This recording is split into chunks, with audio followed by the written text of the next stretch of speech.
So from your point of view, your relationship with Marty Saybrook was friendly. Intimate. Then how do you account for the testimony of Emily Haynes and Milton Biddlecombe, that you were arguing loudly at the spring fling? Sure we argued. I just said our relationship was intimate. Look, when Marty and I are together, sparks fly. Sometimes it's sexy. Sometimes it's more like an argument. But we always get off on it. So it's kind of like a game between you. That's it. And the inflatable doll that was tossed around at the spring fling labeled Marty the Party Girl? Another game. Look, I know it sounds gross, but believe me, if you'd heard the whole story, you'd know that Marty got the last laugh on me. So you weren't acting out of any kind of anger because you'd failed the calculus exam? Sure, I was angry. I was angry about the exam. Yeah, it almost cost me a year's worth of eligibility for football. And maybe my first impulse was to blame Marty for distracting me with a lot of heavy breathing instead of prepping me for the test like she said she would. Luckily, I took a retest and passed, so everything's cool.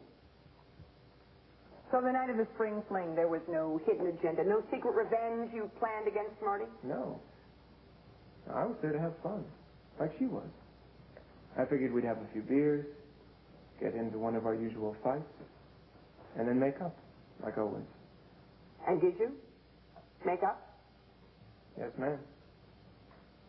Upstairs, in Kevin Buchanan's room. Mr. Manning, what exactly did happen in Kevin Buchanan's room?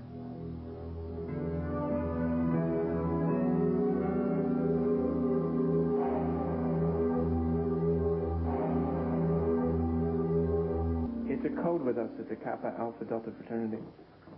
If one of the brothers is in trouble, we all pitch in. That's why you went upstairs that night? Yeah. Some of the brothers had been drinking. Some of the freshmen were feeling a little sick from too much beer. Immaturity. So, Zach, Hal, and I went upstairs to make sure that everything was okay. And that's when we saw her. Saw whom? Marty Saybrook. Where was she? Kevin's door was open. And she was lying back on the bed. And she had this funny grin on her face, like she gets when she's up to something wild and crazy. Objection. Sustained. Mr. Manning, a little less vivid, more precise, if you don't mind.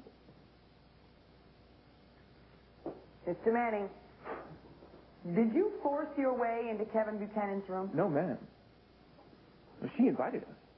She said that the real party was about to begin. And how did you react to this?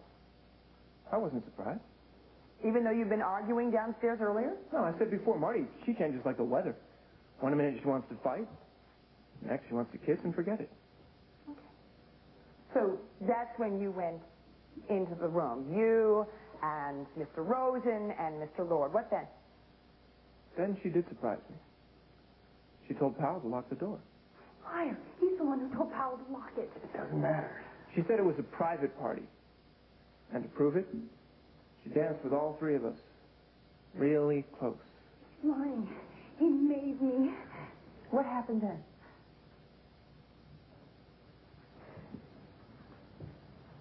Look, I'm not proud of this. I should never have let her tempt me. I know that. The guy's only human.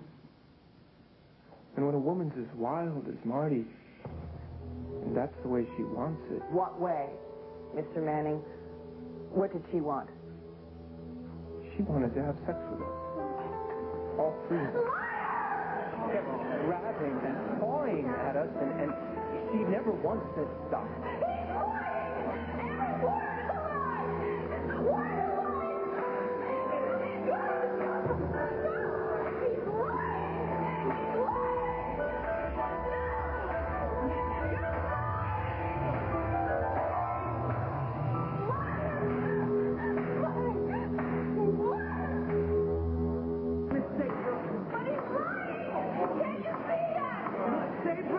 You will have to leave my courtroom if you do not control yourself.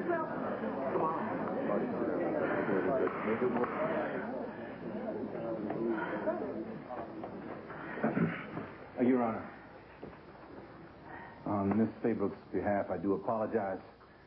But on the other hand, it is quite difficult to remain in your seat in the face of this performance given by Mr. Manning. You will get your turn, Counselor.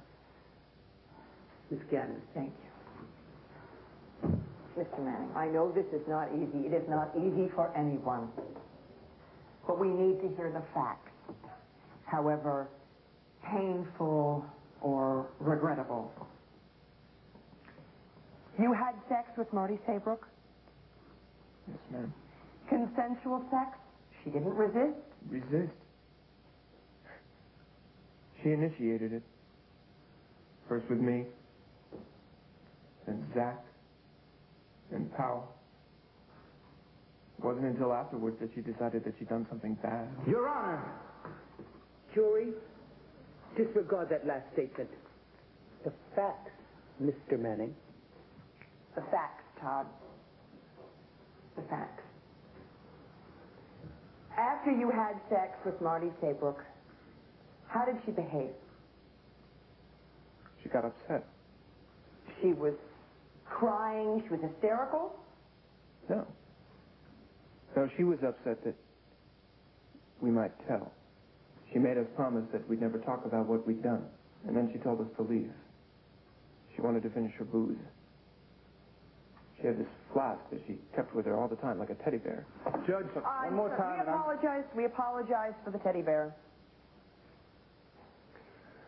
Mr. Manning, it is obvious to anyone who has been sitting in this courtroom that your testimony and Marty's are completely at odds. One of us is lying, and it's not me. Why do you think Marty is lying? I've searched my heart about that, Miss Gannon. I guess I must have hurt her feelings more than I know that night that I had to leave her, and that this is her way of hurting me back. Sometimes I think that I deserve it. That she was reaching out for me that first night that we spent together. That she was needy for companionship.